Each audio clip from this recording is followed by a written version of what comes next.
Estoy seguro que muchos aún tenemos las típicas pistolas o cautines de soldar que cuando lo conectas demora en calentar y si te olvidas de desconectar se queda encendido consumiendo la misma potencia.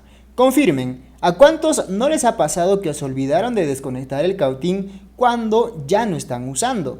Les cuento que a mí me suele pasar y la última vez casi incendio mi casa.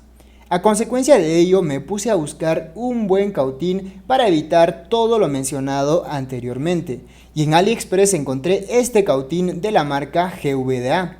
Pero bueno, veamos por qué compré este soldador. Primero porque tiene una pantallita OLED donde me indica la temperatura de la punta.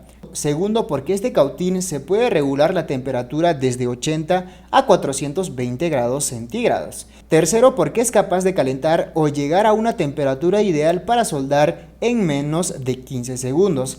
Cuarto porque cuando se deja de usar automáticamente entra en stand-by, decrementando gradualmente su temperatura programada y después de unos minutos, cuando la temperatura baja al mínimo, el cautín asume que no se está usando y automáticamente pasa a apagarse.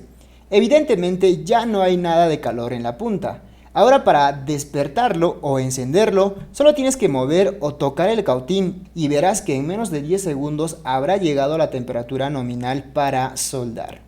Básicamente estos son los motivos por los que compré este soldador y después de aproximadamente 22 días ya me llegó a mi país de Arequipa, que queda en Latinoamérica.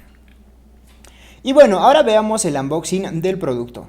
Evidentemente aquí está el cautín con su adaptador para corriente alterna y un cable de tipo C para la conexión entre el adaptador y el soldador. Luego tenemos un juego de puntas de soldar para diferentes situaciones, como por ejemplo el más delgado es para soldar componentes SMDs y tenemos hasta para extraer componentes dañados de una tarjeta.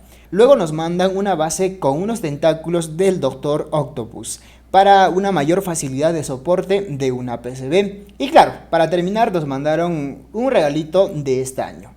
Antes de comprar te sugiero que te fijes bien el paquete con los ítems que te va a llegar. Por ejemplo, si seleccionas el primero solo te enviarán algunos componentes. Ahora, si seleccionas el último te llegará todas las partes, así como me ha llegado a mí.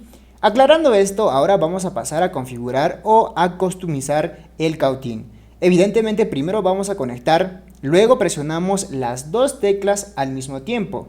Una vez entrando a la parte de la configuración, lo primero que nos aparece es el apartado de la información del voltaje de entrada y temperatura. Para entrar dentro de un apartado tenemos que mantener presionado la tecla de la derecha. Luego, pasado unos segundos, regresará automáticamente al menú principal. En el apartado 2 tenemos el salto de temperatura. Es decir que al momento de aumentar o disminuir saltará de 10 en 10. En el apartado 3 tenemos para configurar la temperatura del standby. Yo lo voy a dejar en el mínimo. En el apartado 4 tenemos para configurar el tiempo del standby. Yo lo voy a dejar en 30. Quiere decir que cuando deje de usar el soldador y haya pasado 30 segundos el cautín entrará en standby. En el apartado 5 tenemos para configurar el tiempo de apagado. Yo lo voy a dejar en 60. Quiere decir que cuando la punta haya bajado a la temperatura mínima del standby y haya pasado 60 segundos, el cautín se apagará. En el apartado 6 tenemos para configurar la potencia de trabajo. Yo lo voy a dejar en 15 voltios y 37 watts. Esto es ideal para soldar componentes pasantes y SMDs. En el apartado 7 tenemos para configurar la unidad de la temperatura. En el apartado 8 el lenguaje. En el apartado 9 tenemos para configurar la rotación de la pantalla. Si eres diestro, 0 grados. Ahora, si eres zurdo, seleccionas 180 grados. Bien, básicamente estas son las principales características a configurar. Y bueno, les quiero comentar que llevo probando un buen tiempo y debo confesar que me resultó muy bueno y eficiente en todos los aspectos. Pero hay solo un detalle que no me gusta y es que el adaptador es un poco grande y se me dificulta un poco cuando quiero soldar en otra mesa.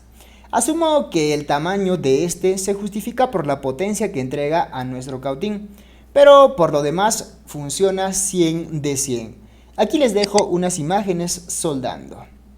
Y si te ha gustado el video, no olvides de suscribirte a nuestro canal y darle manito arriba. Como siempre, nosotros nos vemos en el próximo video.